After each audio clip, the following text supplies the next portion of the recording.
Hello there, and thanks for joining me. I'm Corel Painter Master Aaron Rutten, and in this series of tutorials, we'll take a look at 3 abstract painting styles.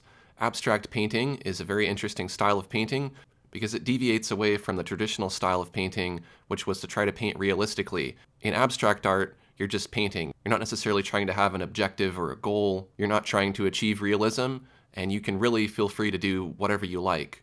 Now, abstract art encapsulates a lot of different art forms, but we'll take a look at 3 of the most well-known: geometric abstraction, cubism, and fauvism. Geometric abstraction is a form of abstract art that uses geometric shapes to create an image. Geometric abstraction is often non-representational and non-objective, meaning it does not aim to depict realism. Cubism is a form of abstract art that uses cubes and other geometric forms to depict the subject. In many cases, the subject is fragmented and distorted in such a way to make it a much looser representation, but still recognizable. Fauvism is a form of abstract art that relies on enhancing or distorting the colors of a recognizable subject.